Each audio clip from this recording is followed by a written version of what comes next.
हाय दोस्तों, मैं दीपक सर आप सभी को आइडियल स्टडी पॉइंट में स्वागत करता हूं। जैसा कि आप लोग देख रहे हैं, मैं क्लास 10th के लिए जो नेट पे ऑफिशियल मैथ्स का पेपर मॉडल सेट दिए गए हैं, उसके लिए मैं जितने भी इसमें ऑब्जेक्टिव क्वेश्चन दिए गए हैं, ठीक है ना, उसका सॉल्यूशन लेकर आ गया हूं। ठीक है, तो मैं इसके पिछले पार्ट में एक से लेकर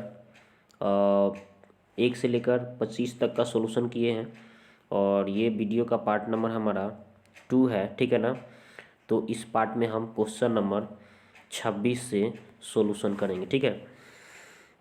तो चलिए स्टार्ट करते हैं। तो चलिए क्वेश्चन देखते हैं यहाँ से 26 से क्या क्वेश्चन कहा गया है, ठीक है। तो देखिए यहाँ पे 26 नंबर क्वेश्चन क्या कहा गया है। देखिए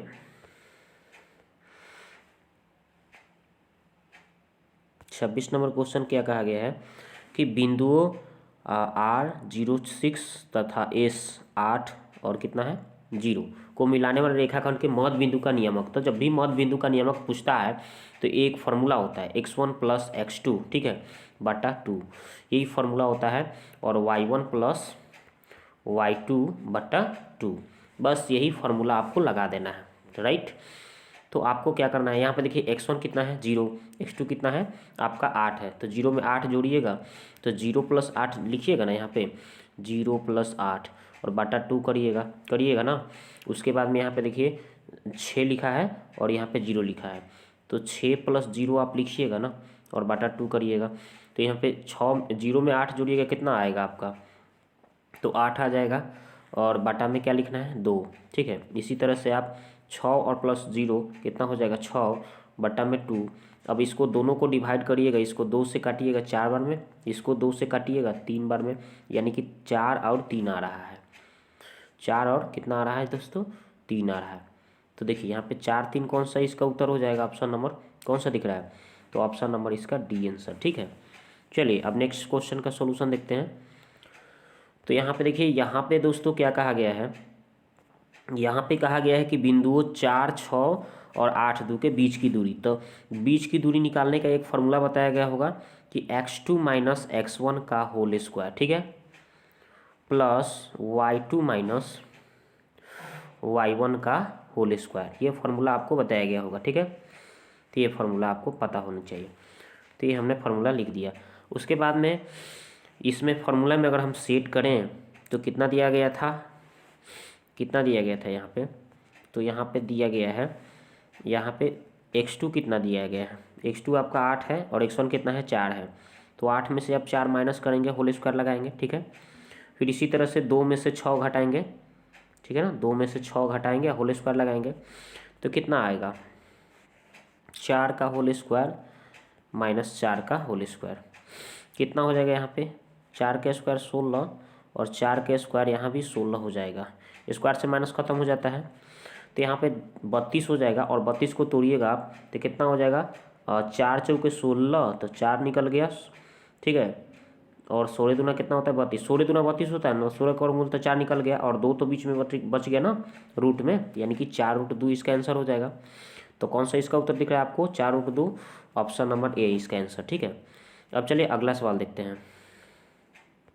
यहाँ पे देखिए, ये तो दोस्तों सूत्र ही पूछ दिया गया है, इस sine square theta plus cos square theta बराबर 1 होता है ना, तो उसी तरह से यहाँ पे थीटा के मान यदि सेम दे दिया गया है तो समझ लीजिए वही फॉर्मूला लग जाएगा, sine square theta plus cos square theta बराबर क्या होता है दोस्तों 1।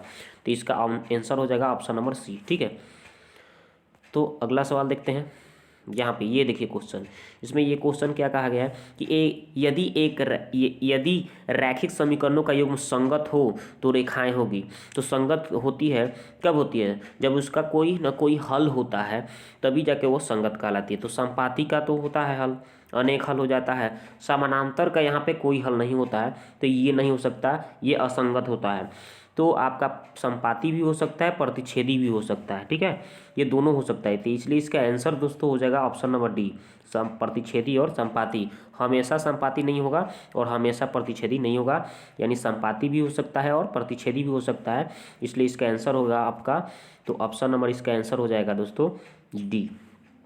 अब अगला सवाल देखते हैं, क्वेश्चन नंबर 30 देखते हैं। तो क्वेश्चन नंबर 30 में देखिए यहाँ पे क्या कहा गया है कि ये किस पाद में है। ठीक है, तो बिंदु किस पाद में है, तो देखिए इसके लिए हम एक सूत्र बनाते हैं यहाँ से। तो देखिए इधर होता है एक्स, इधर होता है एक्स डैश, ठीक है, इधर होता है वाई डैश, यहाँ पे होता है वाई, और आपको पता होनी चाहिए मूल बिंदु 0 0 होता है। तो यहाँ से इधर पहले एक्स का मान लिया जाता है। कोई भी बिंदु जो होता है दोस्तों एक्स और वाई होता है, यानी पहले एक्स का मान बाद में वाई का मान लिया जाता है। तो एक्स का मान प्लस में, वाई का भी मान प्लस में यहाँ पे लिया आएगा पहला में। दूसरा में आइएगा तो एक्स का मान पहले माइनस में और बाद में वाई वाला का मान प्लस में, तो दूसरी हो गया। और तीसरी पाद में जाइएगा तो पहले एक्स का मान बाद में वाई का मान, ये दोनों माइनस में हो जाता है।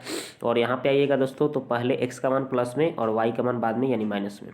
तो बस, तो यहाँ पे देखिए माइनस माइनस किस पाद में है, तो तृतीय पाद में है। किस पाद में है, तृतीय पाद में। तो ये दोनों माइनस माइनस में दिया गया, तो तृतीय पाद में इसका आंसर हो जाएगा। तो इसका कौन सा इसका उत्तर हो जाएगा, तृतीय पाद में। तो ऑप्शन नंबर सी इसका आंसर। ठीक है, चलिए अब नेक्स्ट क्वेश्चन का सोल्यूशन देखते हैं। तो यहाँ पे नेक्स्ट क्वेश्चन का क्या कहा गया है, देखिए यहाँ पे तो नेक्स्ट क्वेश्चन कहा गया है कि पी क्यू आर त्रिभुज है। एक पी क्यू आर त्रिभुज बना लीजिए दोस्तों। तो चलिए यहाँ पे हमने एक पी क्यू आर त्रिभुज बनाया, पी क्यू आर। ठीक है, इसमें क्या बोला है कि एस तक बढ़ाया गया, क्यू आर को, ये क्यू आर को एस तक बढ़ाया गया, मतलब एस तक, यहाँ तक मैंने ला दिया बढ़ाकर। तो पी आर एस कितना डिग्री कोण दिया है, 120। ठीक है, तो हमने 120 बना लिया। क्यू पी आर 63 है, क्यू पी आर कितना दिया है भाई, 63 डिग्री, ये पता चल गया।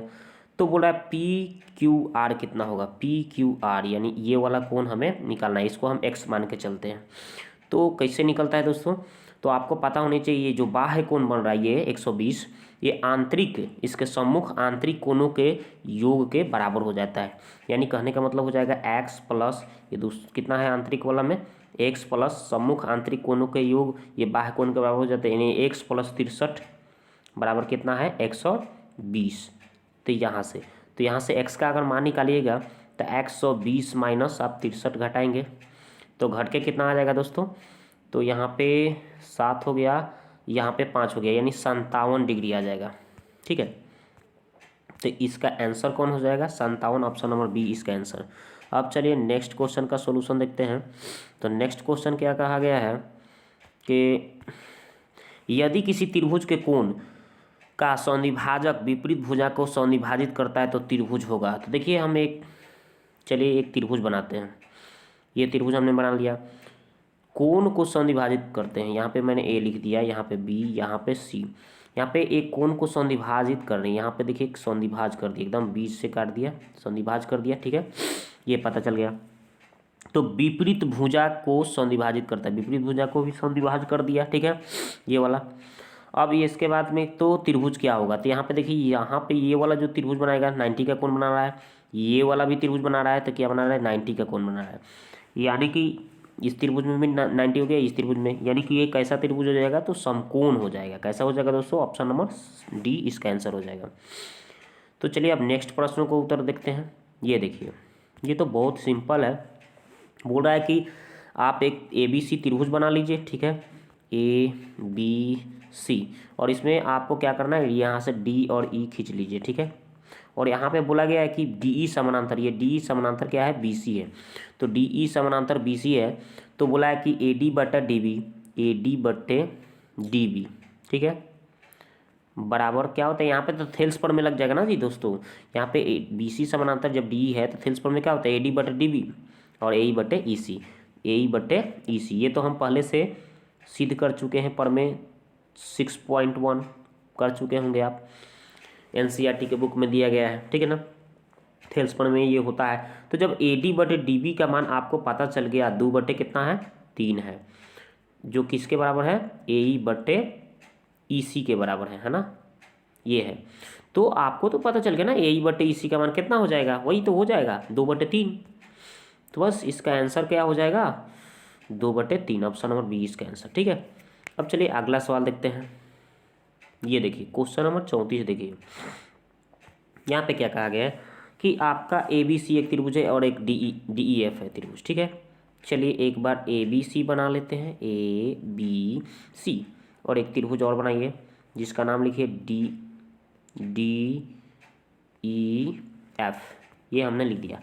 तो यहाँ पे क्या बोला है भाई कि ए ई बट्टा यानी ये भुजा किसके डी ई के, ये भुजा के, ठीक है।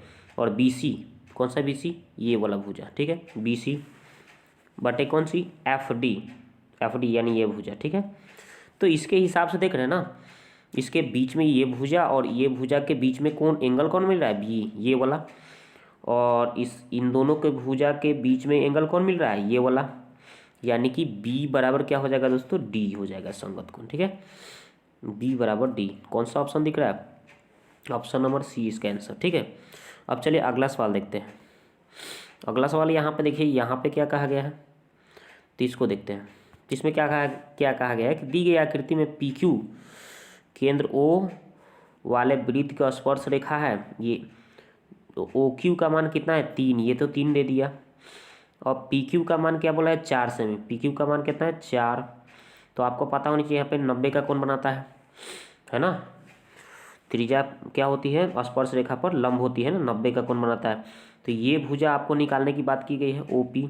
तो ये तो कर्ण हो गया ना, यहाँ पे 90 के सामने ये जो कोण ये जो भुजा है ये आपका 90 का कोण बन रहा है, भले सॉरी ये तो कर्ण हो गया। तो ये कर्ण निकालने की बात की गई है। तो ये लंब स्क्वायर प्लस आधार स्क्वायर रूट में लगा दो, यानी लंब क्या है 3 का स्क्वायर प्लस आधार क्या है 4 का स्क्वायर, कितना हो जाएगा 9 + 16 कितना हो जाएगा √25। और 25 का वर्गमूल क्या होता है 5।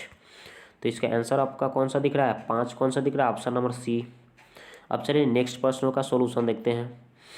तो नेक्स्ट प्रश्न क्या है, यहाँ पे देखिए ये नेक्स्ट प्रश्न हो गया। एक्स अक्ष से क्या बोला है दोस्तों, एक्स अक्ष से बोला गया है। तो देखिए हम एक पहले ग्राफ बना लेते हैं, ठीक है। ये हो गया एक्स अक्ष, आपको पता होनी चाहिए। तो एक्स अक्ष से बोला है, तो एक्स अक्ष से बोला है, तो यहाँ पे देखिए एक्स पर कितना दूरी दिया है, यहाँ पे मान के चलिए यहाँ तक ले 8 है। और वाई पर कितना दूरी दिया है, यहाँ पे 12, ठीक है। कोई पी बिंदु है जिसमें आपका क्या है 8 और 12 दिया गया यहाँ पे, ठीक है। तो ये दूरी बोला है। तो एक्स अक्ष से दूरी बोला है, तो यहाँ से एक्स अक्ष से जाइएगा दोस्तों, तो इधर ही तो जाना होगा ना, इधर जाना होगा, इधर ऊपर में है। तो कितना दूरी है इतना, इधर से यहाँ तक कितना दूरी है 12 है ना, ये 12। तो वही तो दूरी पूछ रहा है। तो इसका आंसर कौन सा हो जाएगा, तो ऑप्शन नंबर बी इसका आंसर। अगला सवाल देखते हैं। तो अगला सवाल क्या कहा गया है, तो अगला देखिए यहाँ पे 37 नंबर क्वेश्चन देख रहे हैं ना। वृत्त के किसी बिंदु पर खींची गई स्पर्श रेखा और उस बिंदु से जाने वाले त्रिज्या के बीच का कोण क्या होगा।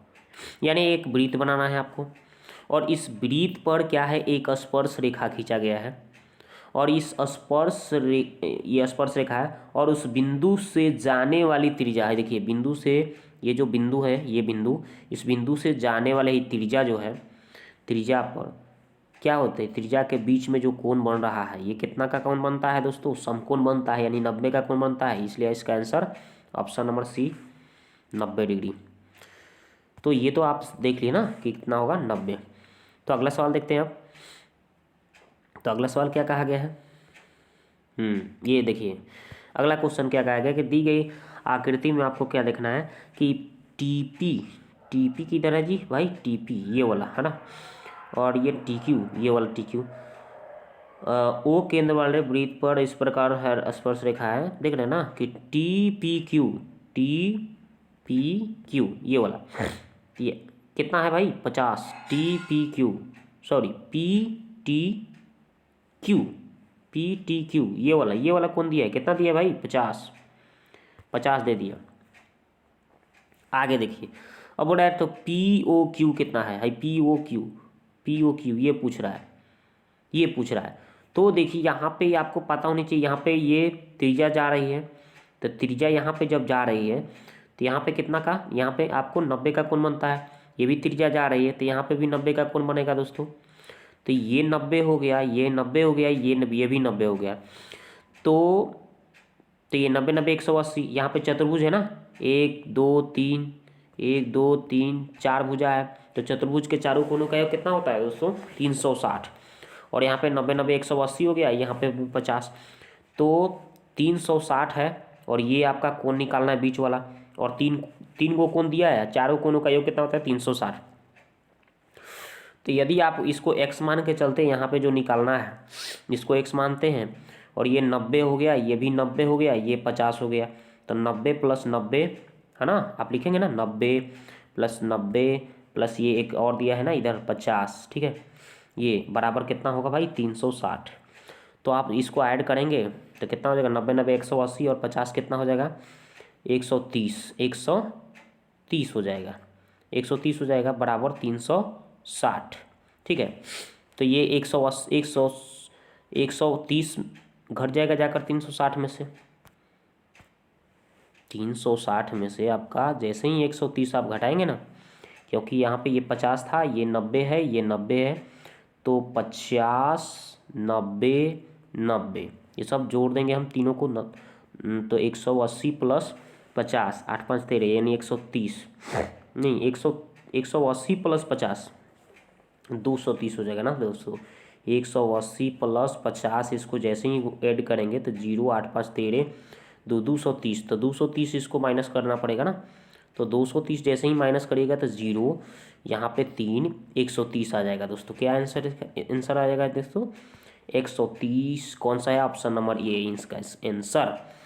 अब चलिए अगला सवाल देखते हैं। तो अगला सवाल यहाँ पे देखिए क्या कहा गया है। चलिए ये रहा क्वेश्चन, तो ये रहा क्वेश्चन, क्या कहा गया है क्वेश्चन में कहा गया है कि दिए गए चित्र में आपको पी क्यू आर में देखना है कि पी आर क्यू बराबर थीटा है तो पी क्यू 3 है, पी आर 6 है, तो थीटा का मान निकालना है। तो चलिए हम इसको देखते हैं थीटा का मान कैसे निकालते हैं, ठीक है। तो थीटा का मान हम कैसे निकालते हैं एकदम सिंपली तरीका से, देखिए यहाँ पे तो ये थीटा का मान निकालना है तो कैसे निकलेगा, तो ये लंब है ना, ये कर्ण है, तो लंब और कर्ण दिया है तो साइन लगा देते हैं फार्मूला। तो साइन थीटा बराबर क्या होता है दोस्तों लंब बटे कर्ण, तो लंब कितना है 3 और कर्ण कितना है 6। अब इसको हम काटेंगे तो 1/2 कट जाएगा ना, तो बस ये साइन थीटा बराबर क्या आया दोस्तों 1/2। और आपको पता होनी चाहिए कि साइन थीटा ये 1/2 कितना का मान होता है, साइन कितना का, तो साइन 60 का, तो साइन से साइन कट जाएगा, थीटा का मान ये वो हमें कितना आ गया, इधर साइन थीटा छोड़ दी, किसका मान था साइन 60 का, तो साइन से साइन कैंसिल हो गया, तो थीटा का मान क्या आ गया 60 डिग्री आया कि नहीं। तो इसका ऑप्शन नंबर कौन सा दिख रहा है, तो इसका ऑप्शन आपका बी आंसर दिख रहा है ना। चलिए तो अगला सवाल देखते हैं। ये देखिए क्वेश्चन, तो ये क्वेश्चन क्या कहा गया है कि यदि tan a बराबर 3/4 है तो cos बराबर कितना। तो देखिए यहाँ पे tan a बराबर क्या दिया है 3/4 है ना, 3/4 आपको पता है, तो ये ऊपर वाले को p बोलते हैं और नीचे वाले को b बोलते हैं। तो मुझे h निकालना है भाई, तो p² + b², ठीक है, फार्मूला लगा दिया गया। तो p का मान 3 था, तो 3 का स्क्वायर + 4 का स्क्वायर रूट में, तो 3 के स्क्वायर 9 और 4 का स्क्वायर 16, तो 16 या 9 कितना हो गया दोस्तों 25 हो गया ना। तो 25 का वर्गमूल आप निकालेंगे तो 5 आ जाएगा ना, ये हमारा h का मान 5 आ गया, ठीक है। तो यहाँ पे cos का पूछ रहा है, तो cos थीटा बराबर क्या होता है b/h होता है, ठीक है ना। और यहाँ पे आपको b 4 दिया था है ना, यहाँ पे आपका b का मान कितना था पहले से 4 था ना, यहाँ पे देखिए 4 b का मान है, ऊपर वाला p है 3 है, तो 4 और नीचे h का मान हमारा 5 आया, यानी 4/5 इसका आंसर हो गया, ऑप्शन नंबर बी। अब चलिए नेक्स्ट क्वेश्चन का सॉल्यूशन देखते हैं। ये देखिए तो इसका इस तरह से अब जब भी इस तरह से आपको क्वेश्चन दिखाई दे तो इसको आप देखते ही आंसर एक कर सकते हैं, क्योंकि ये 44 और 46 जोड़ेंगे तो 90 हो जाएगा और tan का उल्टा कॉट होता है, तो ये ट्रिक ही है इसका, ट्रिक से भी बनाएंगे तो एक आएगा। कैसे आएगा, ऊपर वाले को बदल दीजिए। चलिए क्या लिखा है ऊपर वाला, क्या लिखा था, तो ऊपर लिखा था दोस्तों कॉट, तो आप कॉट लिख दीजिए, कॉट ऐसे ही लिख दीजिए, छोड़ दीजिए। 90 - थीटा का फार्मूला यूज करिए, तो 44, तो कितना घटाएंगे भाई 46 घटा देंगे, 90 में से 46 घटाएंगे तो 44 आ जाएगा। वो नीचे वाले को आप ऐसे ही छोड़िए, चलिए छोड़ दीजिए ऐसे ही 46। अब ऊपर क्या हो जाएगा, कॉट 90 - थीटा क्या होता है tan थीटा, और थीटा की जगह सब क्या है 46, तो 46 रहने दीजिए, और नीचे जैसे है 46 छोड़ रहे हैं ना, tan 46 छोड़िए, तो देख रहे हैं ना दोनों कट के क्या आ गया भाई 1 आ गया ना। तो आप ट्रिक से बनाइए चाहे ऐसे बनाइए, इसका आंसर 1 आएगा। ठीक है, अब चलिए अगला सवाल। ये देखिए अगला सवाल क्या कहा गया है, ये देखिए कहा है कि निम्नलिखित में मान किसका मान सबसे अधिक होगा। तो tan 45 का मान 1 होता है, 1 होता है ना, और ये sin 30 का मान 1/2 होता है, और ये sin 45 का मान 1 में क्या होता है, √2 होता है, और ये cos 90 का मान 0 होता है। इसमें सबसे ज़्यादा कौन सा दिख रहा है आपको, ये तो आधा है, ये तो 1 में √2 से भाग देंगे तो ये भी छोटा ही हो जाएगा, ये 0 तो उससे भी छोटा है, तो सबसे अधिकतम दोस्तों 1 है। तो यानी इसका आंसर हो जाएगा tan 45 का मान होगा सबसे अधिक। ठीक है ना, इसका आंसर होगा ए। ठीक है, अगला सवाल देखते हैं अब देखिए अगला सवाल क्या कहा गया है, ये देखिए वृत्त, एक वृत्त की परिधि 88 सेमी है, तो इसका त्रिज्या क्या होगा। तो वृत्त के परिधि बोल रहा है, तो 88 बोल रहा है, परिधि 2πr, 2πr बराबर कितना दिया है भाई, 88 दिया है, 88। अब देखिए यहाँ पे 2 और पाई का मान 22/7 और आर ऐसे ही छोड़ दिया, यहाँ पे 88 छोड़ दिया, ये 44 से काटेंगे, 22 चौके 88, ये 2 से फिर काट लेंगे इस 4 को 2 बार में। तो यहाँ पे जब त्रिज्या निकालेंगे तो ये 7 इस 2 में गुना हो जाएगा जाकर, 7 दूना 14, तो त्रिज्या कितना आ गया भाई, 14 आ गया ना त्रिज्या। तो बस ये कितना आ गया, 14, सेम ऑप्शन नंबर 20 का आंसर। अगला सवाल ये देखिए, तो ये देखिए क्वेश्चन क्या कहा गया है भाई, कहा है ना कि PQR पर समकोण है। PQR एक त्रिभुज बनाना है भाई, जिसमें आपको क्या कहा गया है, ये समकोण किसको बोला, आर को समकोण बोल दिया, तो ये तो P हो गया भाई, ये Q हो गया, तो यहाँ पे क्या बोला गया है, तो sin P + Q, तो ये 90 हो गया। तो त्रिभुज के तीनों कोणों का 180 होता है, तो ये 90 है, ये टोटल 180 होता है, तो इन दोनों कोणों का योग कितना बच जाएगा, 90। तो यहाँ से पूछ रहा है ना, तो साइन कितना बोला है भाई, यहाँ पे P + Q, तो P + Q कितना हो जाएगा, 90 हो जाएगा ना। तो साइन 90 का मान क्या होता है, 1 होता है कि नहीं, होता है ना। तो इसका आंसर कौन सा हो जाएगा, ऑप्शन नंबर बी, इसका आंसर 1 हो जाएगा। ठीक है ना, ऑप्शन नंबर बी। चलिए अब नेक्स्ट प्रश्नों का आंसर देखते हैं। ये देखिए, तो ये देखिए क्वेश्चन में क्या कहा गया है, थोड़ा इसको बड़ा कर लेते हैं। ये देखिए क्वेश्चन, तो इस क्वेश्चन में क्या कहा गया है, इसमें क्वेश्चन में कहा है, इस क्वेश्चन में कहा है दोस्तों कि यहाँ पे α/4 बराबर 15 डिग्री, तो इसको हम तिर्यक गुना कराएंगे एक करके, तो कितना आ जाएगा, α = हो जाएगा 15 चौका 60 डिग्री, ये हमें पता चल गया। अब यहाँ पे हम मान पुट करेंगे, तो क्या है, √3 पहले से दिया है, और यहाँ पे देखिए कॉसेक, तो कॉसेक छोड़ देंगे हम, और यहाँ पे देखिए अल्फ़ा के मान कितना निकाले हम, 60। अब यहाँ पे √3 ऐसे ही छोड़ दिया, और कॉसेक 60 का मान आपको पता होनी चाहिए, सारणी मान याद किए होंगे तो कितना होता है, तो 2/√3 होता है, आपको पता होनी चाहिए। √3 से √3 कट गया तो कितना आया आंसर, 2। तो बस आपका ऑप्शन नंबर 2 में, बी में आंसर दे रहा है ना 2। चलिए अगला सवाल देखते हैं। तो ये देखिए अगला सवाल क्या कहा गया, देखिए इसमें कहा है कि R1 और R2 दो त्रिज्याओं वाले दो वृत्तों के क्षेत्रफलों का योग R त्रिज्या वाले वृत्त के क्षेत्रफल के योग के बराबर। तो देखिए R1 त्रिज्या का हम क्षेत्रफल निकालते हैं, तब πr1 का स्क्वायर प्लस, और R2 वाले का निकालते हैं तब πr2 का स्क्वायर, योग बोला है तो हमने जोड़ दिया, स्क्वायर है यहाँ पे स्क्वायर, बराबर। अब ये R त्रिज्या वाले क्षेत्रफल के बराबर हो रहा है, तो R त्रिज्या वाले वृत्त का क्षेत्रफल के बराबर बोला है। ठीक है, तो बस इसमें अगर आप क्या करेंगे, पाई देख रहे हैं ना, सब में पाई दिख रहा है ना, तो अगर हम सब में पाई से भाग करें तो पाई से पाई क्या हो जाएगा, कट जाएगा ना, सब में यदि हम पाई से भाग कर दे दोनों तरफ, ठीक है ना, दोनों तरफ हमने पाई से भाग कर दिया तो पाई से पाई कट गया, पाई से पाई कट गया, पाई से पाई कट गया। ठीक है, या कॉमन करके भी काट सकते थे। तो यहाँ पे R1 का स्क्वायर R2 का स्क्वायर बराबर R का स्क्वायर, कितना बचा भाई, R1 का स्क्वायर प्लस R2 का स्क्वायर बराबर R का स्क्वायर, यही इसका आंसर हो गया। तो देखिए ऑप्शन में कौन सा दिख रहा है, ऑप्शन नंबर सी इसका आंसर। ठीक है, अब चलिए अगला सवाल देखते हैं। तो अगला सवाल क्या कहा गया है, ये देखिए, ये तो सिंपल है भाई, सूत्र तो पूछ दिया कि sin 90 - थीटा क्या होता है, cos थीटा। तो कहाँ दिया है, ऑप्शन नंबर डी।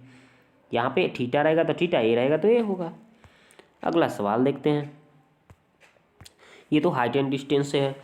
कह रहा है कि 15 मीटर सीढ़ी का एक ऊर्ध्वाधर दीवार है। चलिए भाई, दीवार के शीर्ष पर पहुंचती है। एक दीवार बना दीजिए। ये है हमारा दीवार हो गया, ठीक है, सोच ये दीवार है ना। और इस पर क्या बोला है कि एक 15 मीटर का सीढ़ी लगा दिया गया भाई। 15 मीटर का हमने एक सीढ़ी लगाया, ठीक है, 15 meter, right, A B C. अब क्या बोला है, यहाँ पे समकोण बनाएगा। अब बोला है कि यदि सीढ़ी की दीवार के साथ कितना का कोण बनाता है, 60 का कोण बना रहा है। तो बोल रहा है दीवार की ऊंचाई निकालो भाई, तो एच निकालना है। तो ये इसके सामने लंब बट्टा कर्ण, ये लंब बट्टे, ये देख रहे हैं ना, इसके सामने लंब, ये कर्ण, लंब बट्टे कर्ण क्या होता है, साइन थीटा। तो थीटा के स्थान पे 60 भरना पड़ेगा। ये लंब बटे कर्ण, तो लंब कितना एच और कर्ण कितना है 15। तो ये हमने कर लिया। और साइन 60 का मान क्या होता है, √3/2। और यहाँ पे एच बट्टा में 15, ठीक है ना। तो अब तिर्यक गुना करेंगे तो यहाँ पे 2 में एच से तो 2h हो जाएगा, और ये 15 में √3 से तो 15√3, यानी कितना आया था 2h बराबर 15√3। कितना आया था 2h बराबर 15√3, ये आया, ठीक है। यदि अब h का मान हम निकालें तो 15/2 और √3 हो जाएगा। और यदि हम 15 का आधा करें तो 7.5 हो जाएगा। और √3 का मान कितना होता है, 1.732 होता है ना लगभग। तो 17 289 होता है ना। यहाँ पे 3 भी आप लिख सकते थे, ठीक है ना। तो यहाँ पे यानी कि यहाँ पे देख रही है यहाँ पे 15 का आधा कितना हो जाएगा, 7.5। ये मिस्टेक हो गया दोस्तों, ठीक है ना। यहाँ पे 15/2 और √3 है, ठीक है। तो हमारा कितना आया है, 15 का आधा कितना हो जाएगा 7.5, और √3 का मान होता है 1.732, ठीक है। अब हम इसको क्या करेंगे भाई, मल्टीप्लाई कर लेंगे। मल्टीप्लाई करेंगे ना तो कितना हो जाएगा, तो देखिए मल्टीप्लाई आप करिएगा तो इसको गुना करिएगा ना, तो 5 दूना, यहाँ पे देखिए 5 दूना 10 के 16, 3 पचे 15, 1 16 के 6, देख रहे हैं ना, 5 दूना 10 के 16, 3 पचे 15, 1 16 के 6। उसके बाद में हो जाएगा 5 दूना 10 के 16 हो गया, ठीक है। और 3 पचे 15, 1 16 के 6, और 7 पचे 35, 1 36 के 6, और 5 एकम 5 और 3 8, ठीक है ना। ये तो हो गया। अब इसके बाद में 7 से करना पड़ेगा। 7 दूना 14, और 7 दूना 14 के 4, और 7 3 के 21, 21 से 1 22 के 2, बच गया 2, ठीक है ना। और 7 49, 49 हुआ 2 गो, 51 के 1 बच गया 5, 7 5 12, ठीक है ना। ये हमने लिख दिया। अब इसको हम ऐड करेंगे तो 0 6 4 10 के 0, 8 है 1 9, यहाँ पे 7, यहाँ पे 8 है 1 9 हो गया है ना। तो यहाँ भी 9 हो गया, यहाँ 12, ठीक है, ये आया। तो इसके बाद दशमलव के बाद इसमें कितना था 3 अंक, इसमें कितना था 1 अंक, यानी 4 अंक के बाद दशमलव देना है, यानी कि 12.99 कुछ कुछ आ रहा है। तो ऑप्शन में देखिए कौन सा है उत्तर। तो ऑप्शन में तो कोई आंसर ही नहीं दिया है, ठीक है ना। मल्टीप्लाई करने से हमारा 12 पॉइंट कुछ कुछ आ रहा है, तो इसमें कोई भी ऑप्शन है दिख ही नहीं रहा है। आप 7 में आप जैसे ही आप गुना करेंगे 1.732 से, ठीक है ना, तो ये 7.5 एकम 7.5, 7.5 से कुछ ज़्यादा आएगा, ठीक है ना। तो उस तरह से इसका आंसर नहीं दे रहा है, ठीक है ना। इसका मान √3 का मान गायब ही कर दिया है, ठीक है। तो इसमें कोई भी ऑप्शन नहीं दिख रहा है। आप इसको मल्टीप्लाई सही से एक बार करके जो भी आंसर आए उसको आप लिख दीजिएगा, ठीक है ना। तो चलिए अगला सवाल।